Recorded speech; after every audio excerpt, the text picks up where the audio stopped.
Bismillahirrahmanirrahim. Assalamu alaikum everyone.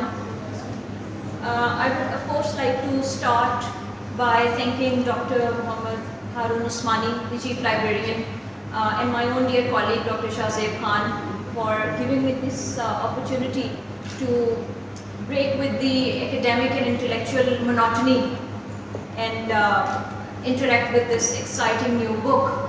And I would also like to thank my colleagues from various departments and my students who have joined us here today. So the book that I have here is Voices of Dissent by Romila Thapar. This is actually an essay. I'll just talk about the structure shortly. The author Romila Thapar is a prominent contemporary Indian historian, and she is a professor emerita at Jawaharlal Nehru University in Delhi. And she has been often labeled as a left liberal historian by many and a revisionist historian by others in India. Mainly probably because this is what she says, that it may be because she is a woman historian who dares to interfere with the sacred Indian texts, and she deals with the old Indian history. And at the same time, she questions the ancient scriptures and religions. And obviously, she believes in the necessary rereading and interpretation of all of these texts that are otherwise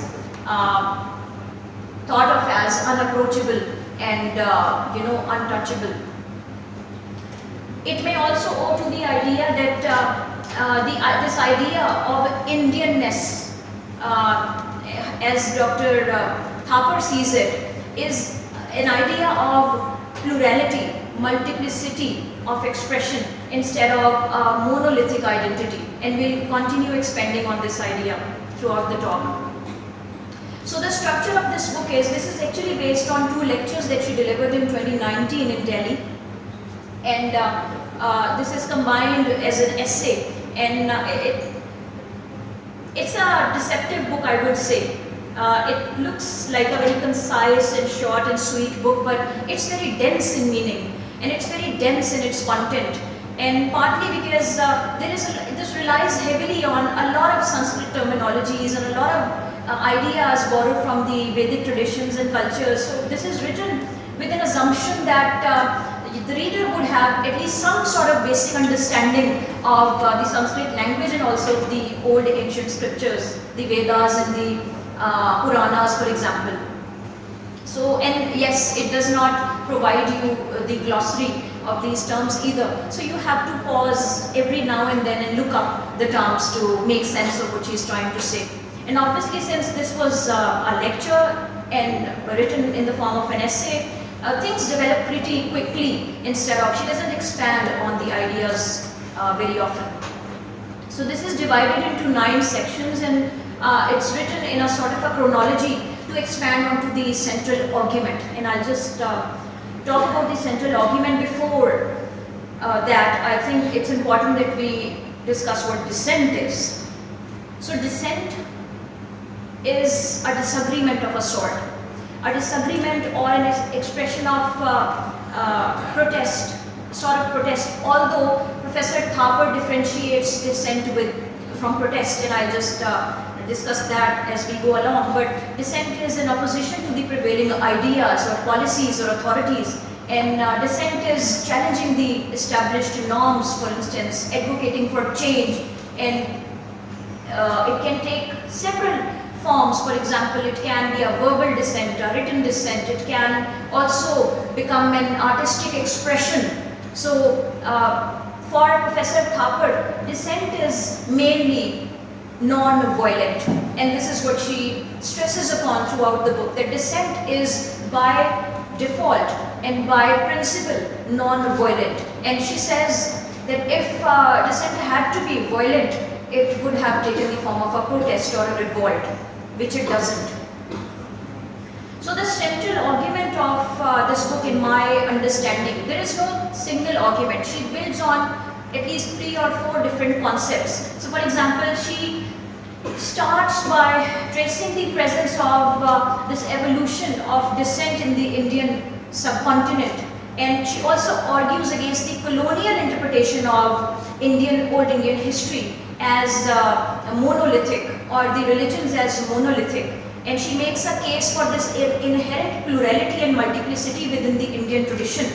And she obviously starts talking from the Vedic times onwards to the 21st century. The last example that she gives is from the 2019 protest after the CAA Act that was that they passed.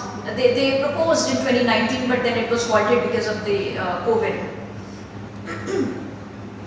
So she also argues that dissent has always been a core value of the Indian civilization, unlike the false belief that this idea of dissent has been borrowed from the West. So she, continues exploring this this presence of dissenting entities in all of the Indian traditions, starting from the probably 1500 and 1700 BCE. She also argues, and this makes her, probably this is one of the reasons that make her a controversial figure in the Indian historiography, is that she argues for the presence of multiple sects. When she talks about history, she doesn't speak of Hinduism as a monolithic entity or a religion. She doesn't talk of Buddhism or Islam as a monolithic entity or religion. She talks about the presence of sects instead of the presence of organized religions until very, very recently. So her argument is that this organization of religion is also a pretty recent phenomenon. This text obviously, in my opinion, can also be read as Romila Thapar's own expression of dissent against the colonial ideas and also against the Hindutva politics of contemporary India. So let me just quickly reflect on the trajectory of the text. So and it's very interesting, she borrows this idea of self and other from Edward Said, and then throughout the text she dwells on this idea. But her other is not necessarily a static other. Her other is not necessarily this traditional conventional other that Said talks about. By the way, the self is obviously the dominant assertive voice, and the other is the one who questions the self and kind of creates a counterculture. That is the other. So how Professor Thapar sees it, she sees this relationship between the self and other constantly changing and evolving with time. So this relationship is not necessarily a static relationship. What is a self today can become an other a century later or 2 centuries later, and vice versa. And then the text also briefly mentions another category of other, where, and this is not the other that is born out of dissent. This other has this otherness imposed on it. This is the other of the lowest caste, the untouchables, the Shudras, for example. So it's not as black and white as it seems by definition. She has problematized this idea of otherness also. But there is this constant presence of other lurking in all of the ages that she has evaluated. So on stage 1, she talks about the Dasi Putra Brahmana, or the Brahman who is the son of a Dasi. Now this is she now goes back to the 2nd millennium BCE to Vedic times, and she talks about the dominant religion being the religion of the Vedas. So when the Aryas come to, who were called by Maximilian and others as the Aryans, they come to India and they bring their Vedas and the Sanskrit language with them, and that is the time that we are talking about. So they were the established self now, who spoke the correct Sanskrit, and those who did not speak the correct Sanskrit or did not know the language were segregated as milechas in the time. So the Aryas now become the established self, and they obviously followed the Vedic religions.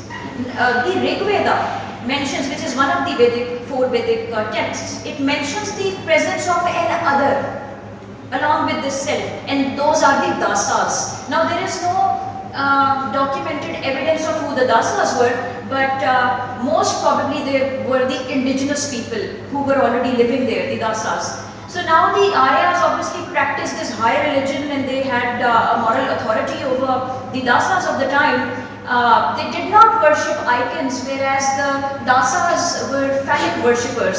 So that was the first thing that excluded dasas from this high category, and they were considered the lower caste people in the society. So now dasas become the other of the Aryas. So as per the Vedic corpus, there is this constant ambivalent relationship between the self and other here, the Aryas and the dasas, but there were certain clans or categories of dasas who were, for example, rich, or who had some sort of social standing. They were engaged with by the Aryas of the time, and sometimes their women, who were the dasis, were brought into the Arya households, and they were sometimes brought in as slaves, or brought in as house help, or even as wives. So now the children, especially the sons of these couples who were Brahmin, and now when I say Aryas, I am talking about the Vedic Brahmanism, the Brahmins. So the sons of these dasis and Brahman father came to be known as Dasya Putra, Brahmana. And they now become another counterculture, and they were given some sort of a status of a Brahman. So all of this argument again boils down to the fact that there has always been an other present somewhere in the peripheries in a dominant culture, starting from the prehistoric times probably. And she doesn't say that it has been a peaceful coexistence necessarily, but it was a coexistence, and a sort of a tolerance was seen. Again, in one of her interviews, she says, and towards the end of the book also in the epilogue, that she doesn't mean to argue that the Indian tradition or the Indian history is free of any bloodshed and violence, but what she means to assert is that there has been some sort of arrangement between the self and other throughout history, where the other was always accommodated, unlike the contemporary India. So now the Dasa culture becomes the culture of the other in this section. We also need to note that the caste system, most probably in my understanding, was brought to the Indian subcontinent by the Vedic Brahmins, the Vedic Brahmanism. So this presence of Dasyaputras in the Arya households also obviously appears as an interface of cultures, and provides some space to dissenting views and accommodates some level of dissent in one way or another. On stage 2, she now moves on to the first millennium CE, for example 1st to 15th century CE. And she talks about the presence of a new other now. So the Brahmins, the Vedic Brahmanism is static self here, and now another other enters the scene, and that is the Shamanas, the shaman religions. So the Brahmanas are the followers of Vedic tradition, and the Shamanas are the renouncers. So the shaman religions are necessarily Buddhism, Jainism, Ajivikas and Charvakas, for example. These are the religions of renunciation. Charvakas are materialists and skeptics, for example, and these are the ascetic religions. The renunciation part of all of these religions, these new traditions, and it's me calling it religion, she doesn't call them religions, she talks about them as sects. And she also doesn't mention Hinduism anywhere until the later times. She talks about all of these as sects, and that is something that disturbs the nationalist majoritarian historians of the time, because she does not mention Hinduism as a singular entity. So the renunciation, as I was saying, of these religions now in this age becomes an expression of dissent against the elaborate Vedic rituals of sacrifice and other stuff that these Shamanas weren't observing. So they emerged as an alternative other at this point in time. And their religion evolved around the founders and not any sacred scripture, for example. So there were a lot of differences between their practicing of the religions as well. So as mentioned in I think Rig Vedas, all of these non-Brahman religions were termed as Nastika or non-believers. And at one point Professor Thapar also wonders why this idea of Nastika has been removed, because Nastik, being the non-believer, was still accommodated in the society but looked down upon and not persecuted. So she argues that even during this time no religion was uniformly observed. There were numerous sects of Brahmanism and Hinduism, for example, which later came to be called as Hinduism, but no religion was organized as we see religions in binaries today. Then she talks about the changing position of self and other. Interestingly, the point that I mentioned in the opening, there is this changing dynamic between the self and other during the Mauryas and the Guptas, the Maurya Empire and the Gupta Empire. There is actually a difference of at least 500 years between the Mauryas and Guptas, and you might be familiar with Ashoka. He was the third Maurya emperor and he embraced Buddhism. So Maurya legacy largely remained a Buddhist culture, Buddhist empire, and so now here you have the Shamanas as the dominant self, changing positions, and the Puranic Hindus. Now your Vedic Brahmanism has also evolved into Puranic Hinduism, which is another category of, another sect of Hinduism. So now you have the Shamanas as the dominant self and the Puranic Hindus as the other. And this equation changes 500 years later with the rise of the Gupta Empire, who were Hindus. And then again there is a shift between the self and other. Now the Puranic Hindus or the Vedic Brahmins become the self again, and the Shamanas become the peripheral other. So this is also the time when we see a formal institutionalization of religions. This is the time during the Mauryas and Guptas that religions start receiving funds and donations, and they start not interfering, but they start receiving some sort of a royal and political patronage, and they start building their temples and their buildings. The grander the structure, the healthier the religion. So this is where the formal institutionalization of religions began. So while recording this quiet assimilation of other, that's the whole point of this book, that throughout the ancient history there has been a quiet assimilation of the other. So Professor Thapar notes that there seems to be some hesitation in these prevailing forms of dissent about developing into an outright revolt. So dissent does not, interestingly, takes the shape and form of a revolt. Maybe dissent was a way of containing it. So this is another interesting argument she makes, that probably dissent was tolerated so that revolts could be avoided. And I'll just quickly read a passage here, and please bear with me while I flip through the pages. Curiously, despite all these changes and challenges to existing norms, there seems to have been some hesitation in dissent turning into revolt. Dissent was perhaps a way of containing it. The awareness of the possibility of revolt was known but discouraged. Caste rules could be quietly reformulated as long as no questions were asked, or people could get away with it. New deities and rituals were incorporated into the formal religions. So, and this happens in the later centuries also, that not all Vedic Brahmins or Puranic Hindus were worshipping the same deities. One village can have one deity and another can have another, and there were a lot of new deities. And I was reading somewhere that I think there are a few deities who were introduced into the so-called organized Hindu religion just a couple of years ago. So there has been this sort of accommodation that she talks about.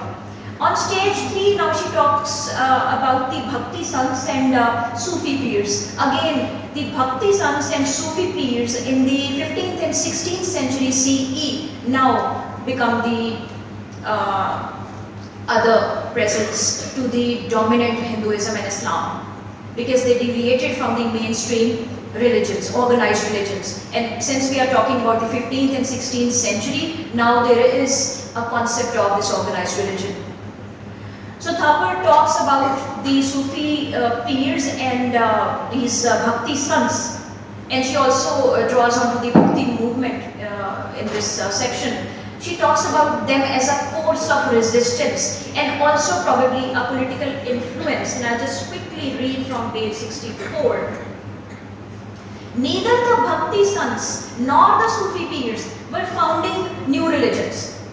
They were trying to liberate religion from what they saw as orthodoxies and jaded conventions enforced by those who had a powerful status and authority over formal religions. Their otherness may have varied according to whom they were addressing as the self. Politically, those rulers that had the blessing of the more revered peers could claim a further legitimacy to rule. This is reminiscent of the earlier custom where Brahmanas constructed appropriate genealogies for Maharajas.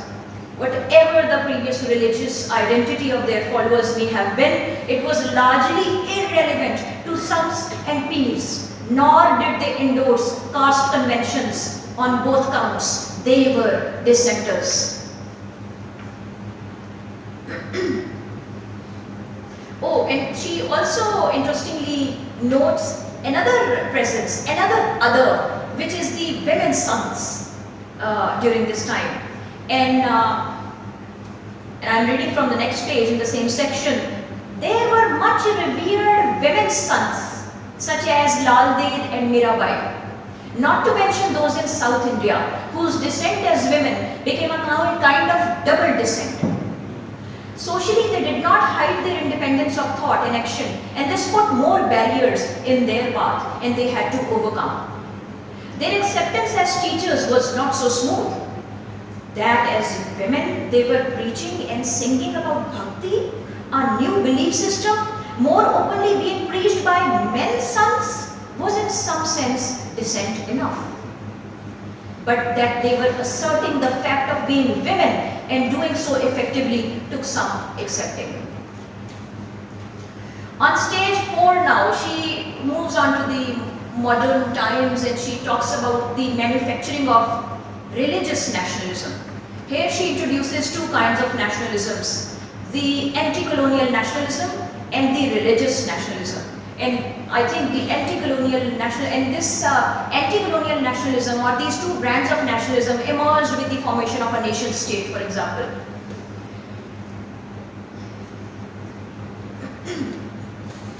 So Thapar holds the colonial interpretation of Indian history responsible for reducing the Indian culture and religious plurality into two binaries of Hindu and Muslim. And she cites James Mill, who writes in 1817 that the history of India is necessarily the history of Hindus and Muslims, and both are constantly in conflict with each other. And how long do I have? Please conclude. I still have to read a few passages. Take 5 to 10 minutes. Okay, so I'll just quickly read another couple of things here, talking about nationalism. So James Mill writes that Indian history was essentially that of two nations, the Hindus and Muslims, and that the two had been permanently hostile to each other. So now we are introduced to these two brands of nationalism, and she explains why this division was brought into India. And this is very interesting. Why was this idea of nationalism brought into India? Nationalism is defined by a single identity from among more. And if it is defined like that, it ceases to be nationalism and takes the form of majoritarianism. A form that is opposed to secular democracy and brings with it the threat of fascism. And then she notes that scapegoats are created to accommodate this sort of nationalism. And she says, this seeks success by identifying a scapegoat, preferably a minority community, differentiated by religion or language, which can be projected as the enemy within. Scapegoats are required as a diversion when there is a failure in governance. In stage 5, she talks about Gandhi's Satyagraha, his truth force and his non-violent movements, and she notes, and I'll just quickly conclude this, she notes that Gandhi's Satyagraha was popular and had such a grand reception by public because, largely probably because there is this embedded tradition of dissent in the Indian blood, and hence everybody responded to his call for non-cooperation and civil disobedience movements, for example. She also discusses the act of this hand-spun khadi as dissent against the colonial capitalism. And then towards the end she talks about the dissenting voices of Muslims in today's India, and she refers to this Shaheen Bagh protest that emerged in response to the Citizenship Amendment Act of 2019. And she says that how graceful it was moving to see how non-violent this protest was and a dignified one. And it is a testimony to the survival of this tradition of non-violent dissent in India.